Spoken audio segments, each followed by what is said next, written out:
Hey, right, Colleen. hey, Christine. All right, let's start that over because we totally talked on top of each other. No, No. okay. This is us. This is And us, right? this is Okay. how we roll. So we just got off the podcast with Casey Stevens, who was Mhm. fantastic. This is such a great I episode. know. Um, and I know you definitely loved this because you always talk about your witchy and woo side. And I know. Casey talked a lot about like that going with your gut, that intuition piece. And I feel like Yeah. so many of our listeners need to hear this, right? That you guys need to hear this about trusting your gut, trusting your intuition, and Yeah. taking that pause so your intuition can show up. 100%. I would say all of my clients come to me with a disconnected disconnected intuition.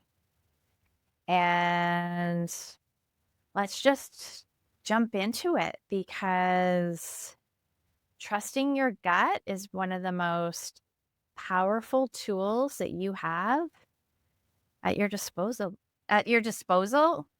any second of the day. 100%. So All here we right, go. here we go. Hey, Christine, remember when you were a kid and you thought that your career was going to be this like perfect straight line trajectory? Oh my, yes. That is not at all what happened. It ended up being way more of a squiggle than I could have ever imagined. And I am so happy that I embraced all of the squiggles along the way.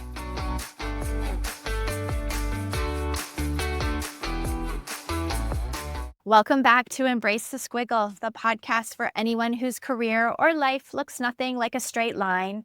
And honestly, that's where all the good stuff happens. We are Christine, And Colleen. and this is episode 87 with Casey Stevens. Hello, Casey. Hi, you guys. I'm so happy to be here with you. Thanks for hosting me. Oh, So you're so excited to have welcome. you. Yeah. Yes. And of course, we love to share how we know each other. And this is another episode where Casey landed in my DMs on Instagram and reached out to me. Somehow I showed up in her feed or recommended accounts to follow or something along those lines. And she reached out. We had a lovely conversation and we have much in common. Probably more than we'll even get to on this podcast. But we of course invited her to be a guest and to share her story and just engage in rich conversation with us. So we'll kick things off with our staple question of, Casey, what was it that you thought you would be in terms of a career pathway when you were a little girl? Gosh, good question. I honestly don't even consciously remember thinking about a career when I was a little girl. Maybe that has something to do with, my mom was kind of a stay-at-home mom. I think I always thought that I would be a mother and maybe a wife, but I don't know that I really thought in terms of a big career or how to earn a living. And I'm sure that had everything to do developmentally with just what my family of origin did. So I don't know as a little girl. And then I really even remember in college, when you're starting to think about that, it was sort of like I didn't what I studied and I didn't even really know what I was going to do with the degree. I just had really no idea what I was going to do with that. But I always was somebody who just followed my heart, right? Like the classes that I took, I wanted to take things that were interesting to me. And so that really, I didn't have a master plan around any of it, honestly. Wow, I think you're the first guest. Yeah. I can't recall having this conversation with any of the other 87 people that we've had a conversation with. Well, there you go. Yeah. Well, So I love that. mhm. That's actually really unique. So post-secondary, what direction did that take you in terms of education? Yeah. So, I, in undergrad, what I did is I studied geography and history because I was just fascinated with it. And I didn't really know what I was going to do. At the time, I got a job working in an interior design and furniture, like high-end custom stuff, that was all about kind of interiors. And so I started there in college, and then I kind of worked my way up. And once I graduated undergrad with my history and geography degrees, I really I kept working at this place, and I just kind of worked my way up until I was doing, kind of buying in more of the interior design stuff rather than like front desk stuff, checking people out. And so I just kind of stayed, and I was there for probably 8 years. So, and, in that phase, I got married, and it was, I also kind of had the privilege of getting married really young. And I was in a situation where I didn't need necessarily to have a big career, because my husband, did that. And so I could kind of just follow my heart and do what I wanted to do, but it certainly wouldn't have been a career that was supporting me financially. And so, but nonetheless, that's what I did, and that's where that kind of progression took me. Yeah, follow your heart. It took me until my 40s to follow my heart, career-wise. I don't know. What about you, Colleen? Did you follow your heart in terms of career? I think for me, when I graduated college, it was all about what could I do that would afford me to stay in Boston, because my heart wanted to stay in Boston. I could have cared less what it was that I did, as long as I didn't have to move back home and I could keep living in the city. Right. So it started by following my heart, but boy, it was a tough economy back in 92. So, and over Yeah. time, yeah, I mean, now I feel like 100% I'm where my heart is, right? This is what I'm meant Yeah. to do. I think all three of us are. Yeah. So Casey, what do you do now? So now I went back to school, and just figured out that sort of late in my 20s during my Saturn return in life, I really figured out what my purpose was, and went back to school, studied psychology, did my practical clinical work. And so now I have a spiritual psychology practice. So that chapter in between, what would you like our listeners to know? Because it's squiggly.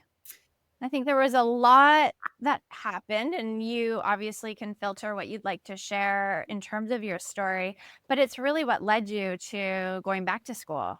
Yes, absolutely. Um, Yeah, so I mean, it is, the circuitous path, and I think that's the most interesting path. So I really, like I said, I was sort of landed in this career that I didn't imagine I was going to be in. I wouldn't even call it a career; I would call it a job. When I was doing the interior design stuff, but I loved it. I mean, it was creative, it was interesting. At the time, it was really stimulating to me, and it gave me a lot of flexibility in all the things. And as life would have it, of course, my husband started to struggle with some mental health issues. And then, therefore, when somebody in the relationship is struggling, that isn't too long before the relationship itself is struggling. And then eventually I was struggling. And so for me, what that was is I landed in this place where I was really seeking answers to kind of figure out who I was and what was going on, and why was this happening to him, and why was it happening to our marriage, and why was it happening to me. And mhm. a lot of this kind of introspective work that I just hadn't life had really been pretty simple until it wasn't. And then I had to, go inward, right? I mean, I didn't have to, but I chose to go inward and try to find some of the solutions. And so that started really just with seeking help with people who are in this field, and trying to get to the bottom of, again, his problems, and then our relational problems, and then ultimately what it ended up being, which was really the best, season of that, was just me exploring myself, because that was really all I could control or understand. And so what happened in that sort of genesis was, what I realized is that you can't do the work for anybody, but all I can do, and what I learned about myself during that time, was just what a seeker I was. And that when there's a problem or a challenge, what I realized is I really organize myself around that in a very kind of forward momentum way. Like, I want to dig in, I want to find the solution, I want to do the hard work. I hadn't known that really about myself because everything really had been kind of idyllic until that time, right? And so, when at the time my husband and I had been together, ultimately we were together for 12 years. But I mean, it's a long investment, right, in that lifestyle and that relational framework and all of those things. And then and definitely during formative years of mine as well. And so it shaped so much of who I was. And it was really sort of a death of my identity and getting to rebuild that from the ground up because nothing really that was in my life at that time, aside from my family, who was very supportive and some friends, like everything changed.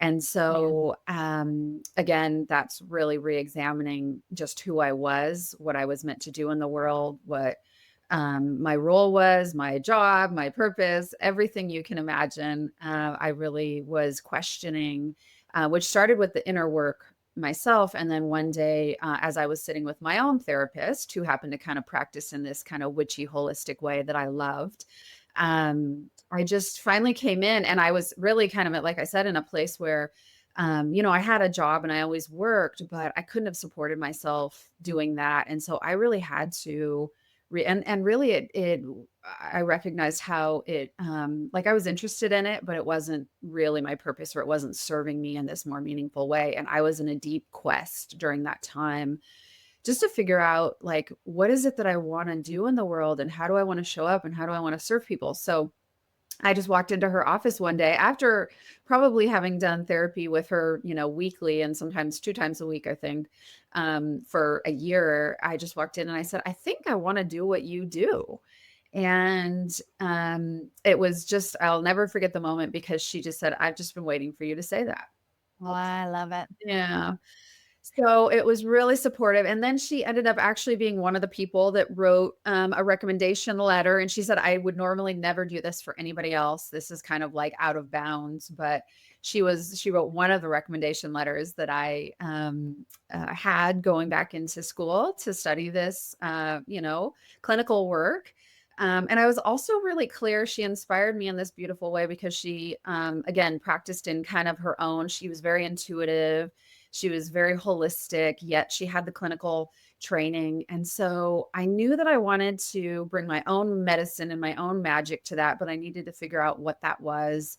Because I'd always been intuitive, but I'd probably separated from that version of myself. And so I thought, I also want to practice in a similar way, but I need to figure out what that is for me. So I need to get the clinical foundation done. But I also want to figure out like what my unique intuition and medicine is that I can bring because I love the fact that she's not just a traditional therapist doing cognitive behavioral work or whatever. I wanted to bring my own intuition into it. And so I knew that there was going to be lots of trainings, lots of school, lots of exploring myself even beyond that. And so that's what I did. At the same time, by the way, going through a divorce, going through lots of transitions. So I was transitioning from being a married woman to a single woman again, and just all that that meant too. Oh my God. So many parallels. Yeah. That's all I can say. So Yeah. many parallels in my life. I think where the difference is that I just heard is Mhm. that there was more conscious work you were doing where I can look back now and go, oh, I get it, even though I felt like it was a hot mess. Uh-huh. Trying to like figure out whatever Yeah. coming out of my divorce and all that kind of stuff. And there's some parallels in terms of our marriages as well, in terms of mental health and all that. And I do reflect back sometimes and I think, gosh, what I know now and what I'm capable of and the capacity of space I can hold for others. God, I wish I had that back then, but Mm. it's all for a reason. Yeah. But that's what I'm hearing because as I was listening to your story, I was like, God, I now know I was going through that type of a journey, but I didn't consciously know it. I Mhm. just thought I was like upside down trying to like figure out this thing called life. But Well, to be I clear, I mean, to be clear, I was too. I was definitely were you okay? about it, but it felt like a mess. It felt like everything in my life was really falling apart, and it was really a pretty grand test about what It would really is. and certainly people and things that I thought would always be stable or steady were not. Um, Mhm. and some that I were kind of real unexpected surprises. I almost call, some of those relationships or situations like, gifts or angels or, things like that, that it's just like, wow, I didn't know that that would end up impacting me, or these people would end up being so profound, that they would be so loyal, that they would be so whatever. And so I mean, you can't really control any of it really. There's some divine guidance that's moving us through it, I believe. But and then you just sort of grab the intentionality as you go and see what can unfold in terms of your self-actualization and self-awareness around all of that. So I can Well, relate. and this is yeah, and this is so cliche. One of the things that I've A, had to learn, and B, I would say my comfort level has definitely like, I've moved the needle on my comfort level of trusting the process. Mm, yeah, It's like, you have to. you know, Yeah. you just gotta, like I don't know, the podcast is part of that journey. It was like, "Alright, I'm leaning in, I'm going in on this idea, and I'm just gonna trust how it unfolds," and honestly, like, I was talking about the podcast the other day, Colleen, and I was quoting our, top whatever we are, 5-10% in the world for career podcasts, and I was like, it rolled out of my mouth, and I was like, "Oh god, that sounds amazing. Didn't see that in my crystal ball." Very intense. Uh, Yeah. right? Like, it's like these little things of, "Okay, this feels hard and uncomfortable, but I'm just gonna keep leaning in and see where it takes me." Yeah. What from that chapter, what words of wisdom would you share with our listeners in terms of just your experience? And yes, bring in, obviously your educational and clinical experience now, but what would you share with the women that, well, and there could be, I mean, of all genders that listen to our podcast, what would you share with them? Gosh, I mean, I guess you touch on something like that. I refer to it really as our intuition, but it's really trusting, right? It's like really listen when we're experiencing resistance in any way, um, externally or internally. It's really noticing that, and there is a flow that I think wants to happen. And it sometimes, again, it's this circuitous flow that might seem unnatural, but really paying attention and listening to I mean, there were so many phases in that that I can distill down to. It's like, oh yeah, and I did this and this and this. It's like, but I actually resisted a lot of it along the Yeah. way, and fought and struggled and had my own kind of path that again, I trust is perfect. Now I can look back and have this altitude and see that it's all perfect. And there were moments that I could have had that smoother for myself if I had been more in flow and less in resistance. And so, which is really just me reconnecting with my intuition and listening that maybe the thing that I don't want to happen or I can't imagine could even be possible, leaving my marriage or, any of these big decisions that I really wasn't comfortable with. I had to get comfortable with what was really kind of unknown or what seemed like the absolute, like, this is not going to happen. And I can't even consider that possibility. And so I had to really open up to infinite possibilities, including the ones that I really deemed as like off limits for myself. And so there's resistance in that. You'll notice that really where kind of your soul is taking you, where your higher self is taking you, where, the divine is taking you, whatever your relationship with that is if things are moving in that direction, yes, putting effort and really, I think there's some true inherent value in digging in and doing the hard work to explore that and not just giving up, certainly, but really listening when you're being given messages that it's time to let go or it's time to flow in this direction. And I think that that's just our intuition that, sometimes it doesn't take us where we think we want to go. But usually we don't know necessarily where we're meant to go, and what we think we want and where we're meant to go are sometimes entirely different things, and so we have to get out of our own way. So that was definitely part of my process during that time of just surrendering to what was wanting to unfold, probably for longer than I was paying attention to that, and just allowing that to happen in a way that could, guide me, right, deliver me to the most beautiful place that I really was meant to be. So, I needed that reminder. And I think for so many people, and I think myself included, I need to stop and slow down to have that moment to mm-hmm. actually be able to, I want to say, feel the intuition, right? Like to know that it's happening. Because if you don't pause and you're just going at 100 miles an hour all the time, it's so hard to know because you feel like you're just zigzagging all over the place. And I found for myself at all those big pivot points in my life and my career, getting divorced, right? Like all of those things, it was always when I just took the time to just stop and slow down, even for a few moments, was when Yeah. the intuition, you could start to be like, okay, this is really what my gut's telling me. Yeah. Yeah, which can be really hard to do. I mean, it's beautiful to give Yes. yourself that gift because our nervous systems are not, are telling us to do something else, right? Typically, when you're going through, these different junctures, it is we're really kind of in a fight or flight mode. And I mean, sometimes we can be in freeze, but my sense is, right, that most people get into this fight or flight mode. And so it's really hard. I mean, it's easy to disconnect from your intuition and to not listen to that. And so if you can just give yourself a moment and it will seem like the opposite of what your nervous system is telling you to do, but it's so valuable if you can really slow down and listen. Christine and I talk Yes. about that And all the trusting time it. with folks, right? Of that Yeah. taking that time to reflect. Like, even if you're just thinking, I mean, not just, but when you're thinking about changing careers or anything in life, right? If you take that time to reflect and just pause for a little bit, it's really going to make a big difference and a better outcome for you in the long run. Mhm. Well, it's an underrated skill, Mm. reflection.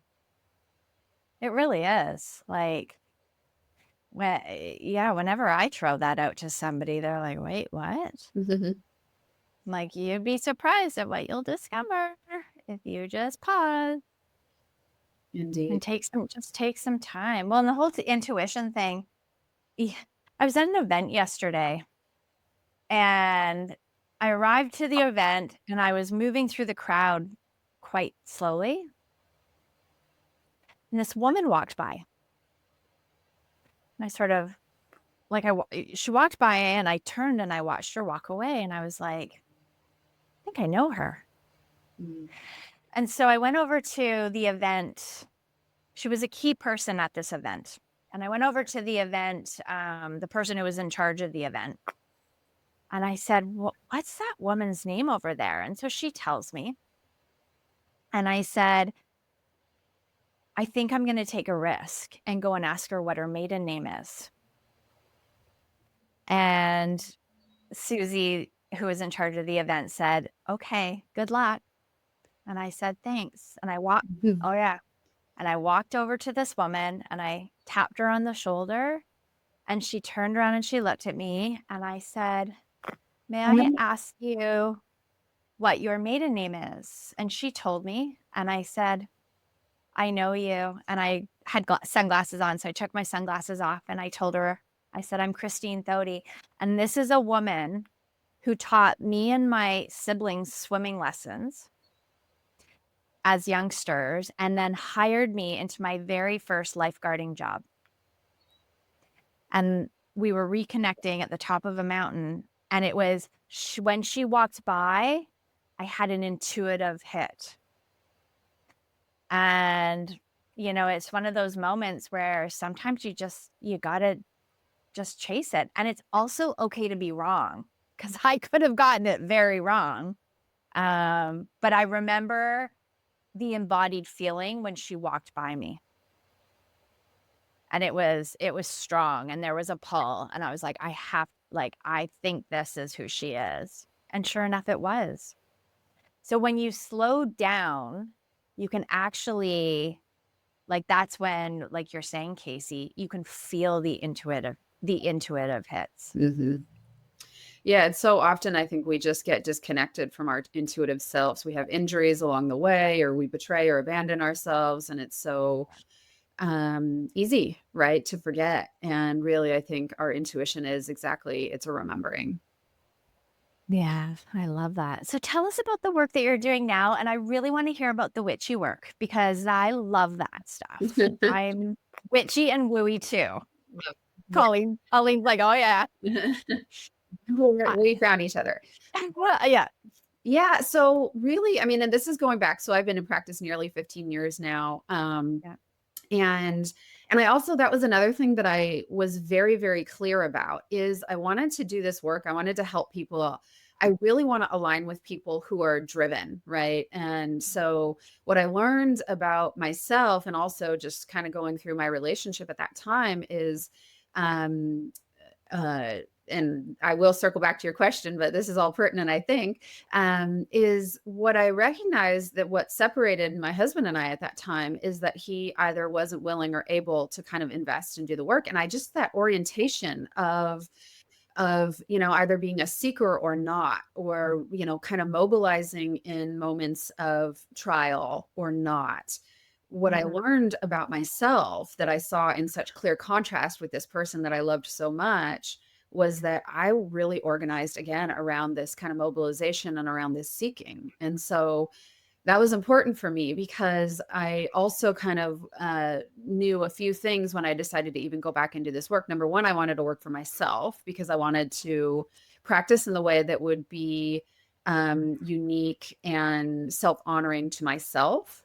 And there was more freedom in that because still at the time, when you go back 15 years, a lot of, therapists weren't necessarily practicing in this way, right? It was like very traditional. It was Western. It was, all of that. And so there's value in that. And I definitely wanted to, have that as a foundation, but I also knew I wanted to kind of fly my witchy flag and do that in my own way. And sometimes, there's less freedom, right, in that kind of framework to do that. So I wanted to work for myself, and I also wanted to make good money. I mean, I wanted to support myself. I wanted to do this in a way that wasn't just sacrificing myself or going into lack in some way, because I also recognized that kind of in my life before this period is I'm a giver, I'm a caretaker. Somebody who cares deeply, but I want to do it in a way that feels like there's an even energy exchange rather than me kind of self-abandoning or giving to my own detriment or going into lack or caretaking or any of those things. And so what I learned at that time, right, is that I really wanted to be in practice for myself. I wanted to work with people specifically who were seekers and who were highly motivated, right? It's like, I don't want to just kind of kick the can down the road. There's plenty of people who do that in mental health. I don't want to just talk about your same problem every week. I want to like move leaps and bounds with you. And so it was just a different way of organizing myself around who I want. I mean, I was already clear when I went back. It was like it all kind of downloaded and everything was clear. I want to work for myself. I want to work in this witchy way. And I want to work with people who are highly motivated to change and who are going to keep evolving and keep seeking. And so I want to work with other seekers. And so really that's what I did. I went back, I did my, psychology studies. And at the same time, I was also studying everything kind of ancient energy medicine that I could. So many trainings that just I never resonated with or never used, many that I did integrate. And then I really think that the magic about all of that is just really listening to what resonates with me, because nothing's good or bad, right? It's just really what resonates with me. And so I was definitely on a deeper quest that every minute of free time, and there wasn't much. Sometimes I look back at that phase in my life, right? And I'm like, I don't know how I was in grad school and, doing my clinical work and, doing everything that I was doing and really trying to explore my spiritual self too. But I was. And so every minute of free time that I had, and I think it also helped that I was single at the time, and I was for many, many years, because I just invested in myself so heavily. Every free minute that I had was inward focused. It was exploring something. It was finding a mentor. It was studying under somebody or some, system that was going to help me to discover who I was kind of in that witchy way. And then I think it was just awakening and listening to my own intuition around all of that. So, what really resonates? Who am I? How do I want to carry this? I always just call it like, the magic or the medicine, right? Like, what is my particular brand of woo, and how do I listen to that so that I can walk in that way with people? And then what I did is, again, in very short order, I opened my practice. I knew, again, I wanted to work for myself. So I was very intentional. And I really believe that that intention and the clarity that I had around that allowed me to be successful, right? Because a lot of people will be terrified just to go straight into private practice, because everything's on you, even, your continuing education, like all of that you have to pay for yourself. And of course, this is a time when I'm like starting from scratch, I'm white knuckling it. I'm like, how on earth am I going to make it? And yet that clarity and vision that I had, I think just always provided. It always provided enough that I had clients right away, and I had enough that I could support myself and keep investing in this way. And there was something about that vision and that clarity that just allowed it to be successful really from the get-go. And then I'll say that I had, I spent a lot of time kind of in my own interpersonal exploration. This witchy part of me was always there, but I didn't necessarily uh, fly that flag right away, right? I was a little intimidated just because I had some fears around, okay, well, how do I get the clients, right, or the patients, right, the clients, to, I don't want to turn them off. I don't want to scare anybody. I don't want to come out to and like destroy this whole thing. And so I eased my way into it, with hanging that, kind of woo flag and letting people know exactly what I was doing. And I will say that over time, and it took me a couple of years, honestly, where, if you knew me and you sat in the office with me, then you would see that definitely that was part of who I was, but I didn't necessarily advertise it.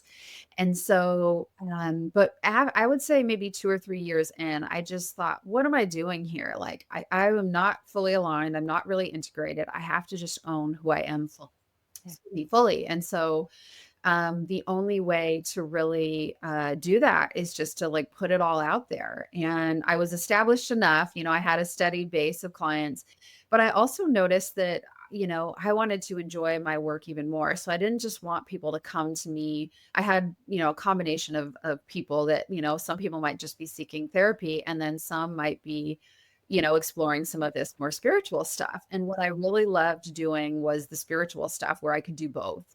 And so I knew that I had to be more bold and just own this part of me. And of course, there's hesitation and there's fear around that because, okay, if I really embody this, then will everyone go away? Or, is this going to ruin my reputation somehow with the clinical community? And I just had to do it anyway, because again, that's what my soul really wanted. And I really believe that every time we answer those calls and we listen to what that is, the fears that I had around that just melt away right away, because you really see, wow, you get to work with the clients you really want to work with, because making that decision in and of itself draws those people to you. It eliminates the people. It's not being afraid of letting go of the people who might be bread and butter at that time, like bread and butter clients, because really I'm not getting to work with them in the way that I want to. So I'm going to let that fall away, and I'm really going to choose this. And then I'm going to have faith that the right people will come,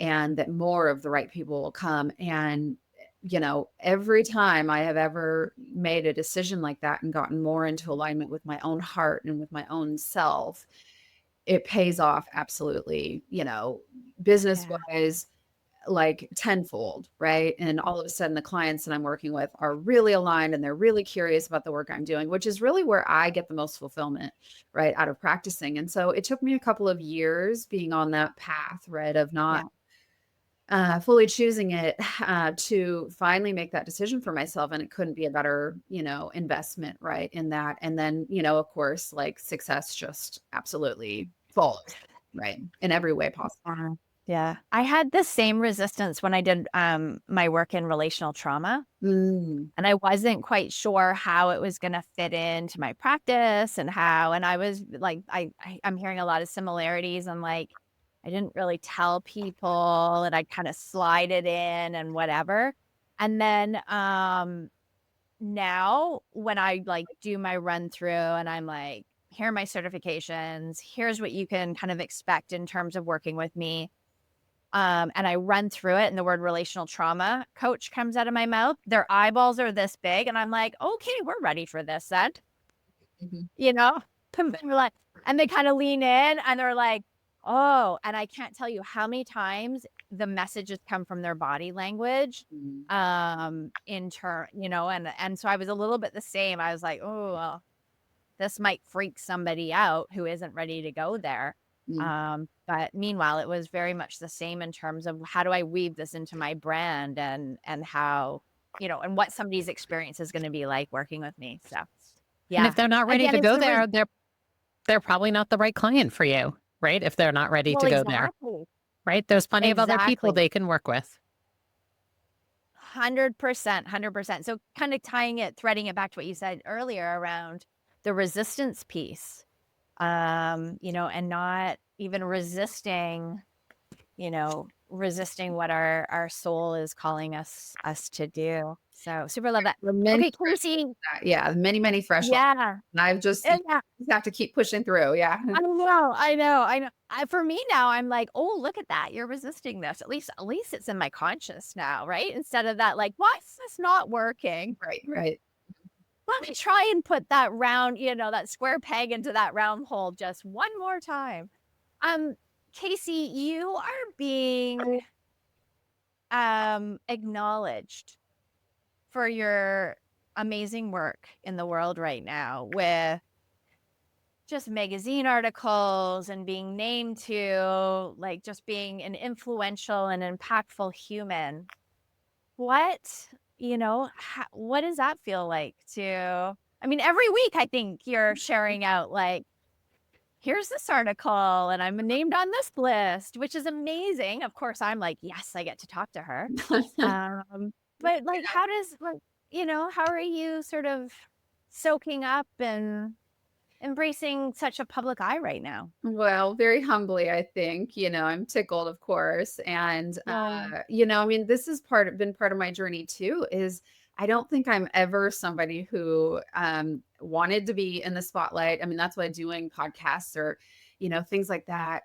It's a great challenge for me and my own kind of growth and evolution mm, because being highlighted or spotlighted in any way is kind of against my nature, right? I mean, I like to be behind the scenes and I like to go deep. My little introverted self doesn't necessarily, seek that out, but I mean, it's such an honor, right? And, I mean, it's also, I think, just a testament to, this version of myself that I've allowed to unfold. And I think just so organically, it's then people notice that I'm doing this work in a different way than maybe traditionally other people. And there's something so it's not for everybody. How I practice definitely won't be for everybody, but there's something so valuable about it. And the people that it resonates for, I think it's kind of, being a way shower in a way, right? Of kind of guiding in this way that there is a different way to practice. We don't have to do everything just the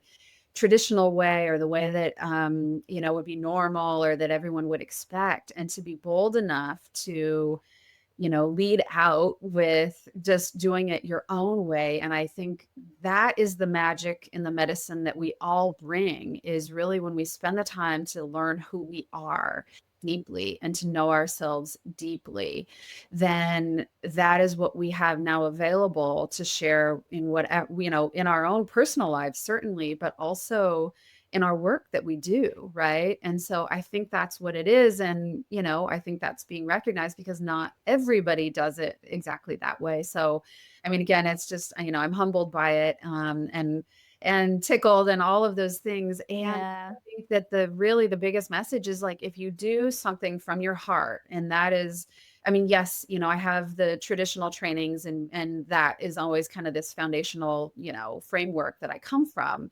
But what makes it unique and special, I think, is how I show up in this way that is just really leading. I mean, the thing that makes me, I think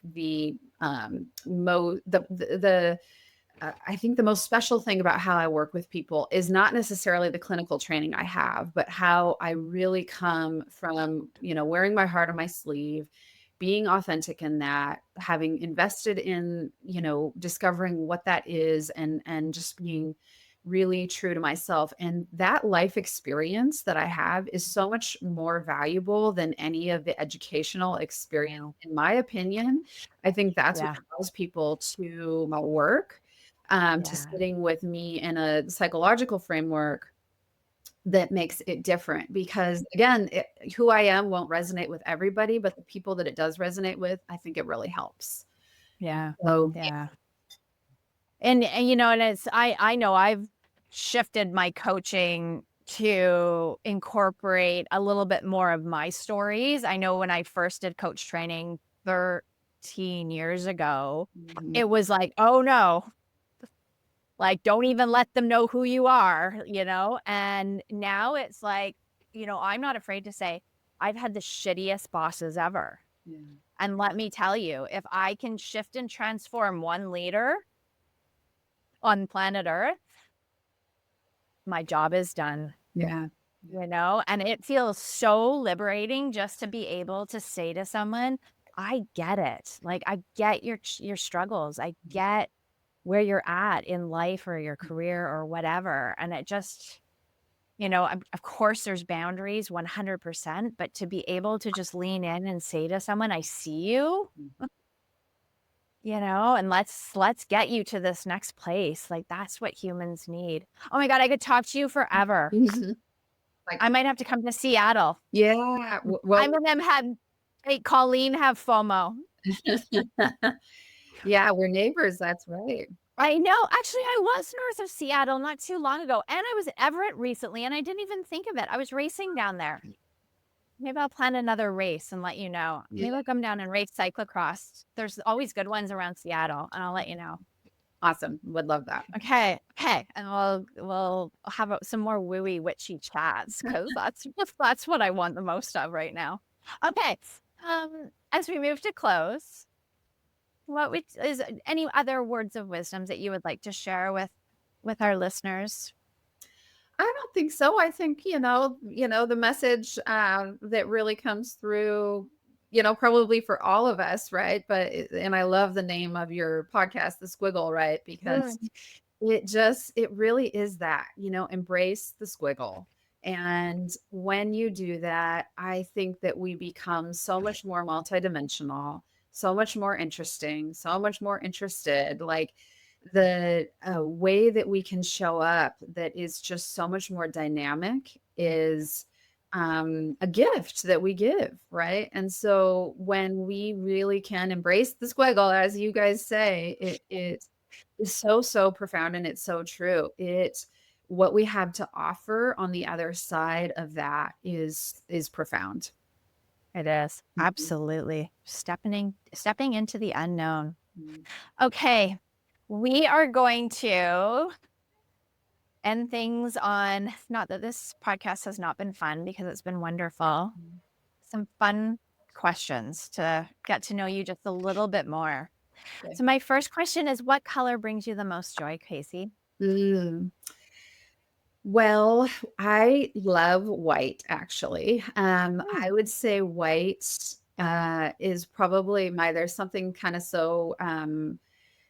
so just clean about it, that feels wonderful. But when you say joy, I really have to say there's probably something that's like peach in that kind of realm, right? Something that's kind of like peachy pinky, something like that. That probably gives me a lot of joy. okay, I love it. Mhm. Beautiful. What is your favorite place on earth? Mm. Oh, good question. A physical place or Can be anywhere. mm, yeah. I would just say, like, anywhere that feels like that I can be home inside myself. It doesn't matter where, but just where all of that alignment I can just really feel at home inside myself. And so, the peace that comes from that, I think that's what and the freedom, honestly, are two things that I think I'm always seeking as just like that peace and freedom. And so anywhere that I can feel that, I love. Sign me up. Oh, I love it. Beautiful. What do you value most in others? Mm. Probably integrity. Integrity is, and for me, what that means is really, I think to be integrous, we have to know ourselves, and to know ourselves, then we have to be in alignment with our values Yeah. and with that knowing and with that truth. And so whatever that truth is for you, to me, that's what integrity feels like. And to be in the presence of that embodiment, that's what I admire. Yeah. Yeah, absolutely. I couldn't agree more. Are you binging or streaming anything on Netflix or? Well, actually, yes. My husband and I are watching, it's like when we don't really watch a lot of TV. I don't really watch a lot of TV either, but we've been watching The Bear. Oh, great series. Yeah, Oh, do you like it's so interesting. I have this like very complicated relationship with it too, because my husband's from the Midwest, and this is filmed in Chicago. You'll have to sounds like you're not familiar with it, Christine, but no. yeah, it is a show about a show. I have this complicated relationship with it because it's fabulous. It's a really great show. It's award-winning show. Um, but there is such an intensity to it. Like I do not feel calm. I do not feel peaceful. I do not feel free when I watch it. There is such an intensity to it, but there's something that I'm also drawn to about that. So the characters are really complex and complicated yet beautiful. And so there's something that, and I think my husband gets something totally different because he's from the Midwest. And so he does not feel that intense. I mean, this like normal for him, almost like this intensity, whereas I'm a lot more zen at baseline. And so it's just interesting. But yeah, The Bear. the Bay, Okay. you have Yeah. to check it out. Just Yeah, wait I till the spend last winters in season. California. Oh, Oh, Casey, the last season, even more intense than the others from that perspective. Oh, really? Like, Okay. I could oh not watch it Lord. and go to sleep. Like, it was the type of show that the last season, like, there was something about the characters that Uh-huh. after each episode, I had to go read some sort of fluff before I could fall asleep because my brain was so wound up Oh in my the gosh. characters and who they are. So, This show does something to you. And I mean, again, yeah. like I'm always fascinated by people's psyches and their psychology too. And so there is such depth of characters that they have really created, that you can really, feel that, and you can connect to them in this really empathetic way. But I mean, I don't know, because I feel like every season has felt that way for me. Like, just like, whoa, this is Yeah. really intense. Like, I need to like come down and like relax a little bit after watching this. Yeah. I spend my winters in California, and for some reason in Cali is where I catch up on shows. I don't watch Mhm. I like forget. I just forget I even have it or Prime or whatever. So I'll put that on my list. Yeah, you're We may probably or may trying not to even. be present with life and, the Yeah. Yeah, no, exactly. Oh my goodness. Okay. And sometimes we don't get the shows up here. Netflix is different in Canada versus the Yeah. States. So, Mm. yeah, so I go down to the States and I'm like, "Hey, wait, what? These are all cool shows. You had We're not cool up here." Okay. What book recommendation that either changed your perspective or impacted Oh, impacted your life in a way you'd like to share out to the so world? many good ones. Somebody asked me this the other day, and I've been asked before, and I probably need to update it, but it's been several years since I read this book, but it probably will tell you it's not a psychology book. It's not, but what comes to mind is this book called About Alice. And I don't know if you've ever read Oh, it. Yes. Great book. is there a movie? Is there a movie Yes. about her Yes. and the Alzheimer's? The professor? There may Yes. be, I don't, if I haven't, I've only read the book, but it's been years, but it's This book is written about, if it's the same, I don't know, but Okay. there's like a New York Times. I think he works for the New York. I could be totally foiling all of this, but he's a writer. He's a journalist for I think the New York Times or something like that. And then his wife is dying, and he just writes the story about their. Is there a movie? I have to check that out because. Yes, Yes, with it is. Julianne Moore. Yeah, Oh, yeah. okay. It's Though do very warn, it's moving. very it definitely has a different ending than the book, and it angered a lot of people Oh. because of that. So Well, and I think there's something about just it's like this quiet love that they had, and the way yeah, that he just cherishes and uh reveres her for the simple things. And so that must tell you something about, again, my psychology and my psyche, but there's something that just sticks with me about it's a quick read, as you both know. Sounds like you're both familiar with it, but it's just really touching and poignant in the way that he just characterizes her in the sweetest way. I love it. Yeah. Yeah. I haven't read the book, but I've seen I guess, the takeoff of the movie, Which did you like is, better, Colleen? Since you've I seen mean, which I did you always like? I always like the books better. it. There's just so much more in the books, and I Mhm. love Yeah. movies. Like I'm definitely a big movie fan, but you know, Yeah, the Books movie are always adaptation is better. never as good. You can't do as much it's in them. never quite as good. Yeah, No, and they always chop pieces out or change yeah. the story in this case that Colleen is indicating happened. So, okay, we'll link that. We'll link the book. Yeah. Maybe I'll have to download the audiobook. I've got a road trip coming up. It's a quick read, but there's just Isn't it? something Okay. so sacred about it, I think. Yeah, yeah. I know the storyline. It is a beautiful story. Okay, how wonderful. Casey, where can our listeners find you in the social media ether of the world? Yeah, so my handles are shrink bigger. You can look up my website, obviously, but which is shrinkbigger.com, or then, on Instagram or any of those things at Okay. shrink bigger. Or you can just probably Google my name and find me there too. Wonderful. And again, we'll make sure that that's all reflected in our show notes. Oh my goodness. So, Casey, thank you so much, for reaching out and for both of our fabulous conversations. Really appreciate your time. Listeners, you can follow Embrace the Squiggle on Instagram and TikTok. Our TikTok is blowing up. I just found out we're at about 12,000 followers, which is fabulous. And please share Well, your reviews on our Apple podcasts. We love seeing them all. And of course, they're going to help boost our ratings and, just where and how people can access our podcasts and conversations. This week's Embrace the Squiggle podcast is brought to you by Christine Thody Coaching and Consulting, offering life, career, leadership, and executive coaching, all rooted in authenticity. So make sure to follow, subscribe, share this episode with someone else who's in the middle of their own squiggly journey. And hey, no one's told you today, you are all exactly where you need to be. So thanks, Colleen. Thank you, Casey. thank you both. Thank you. Is it time for you to add a little squiggle to your career? Join us every week to hear from another guest talk about how they embrace the squiggle. Subscribe now and find your inspiration.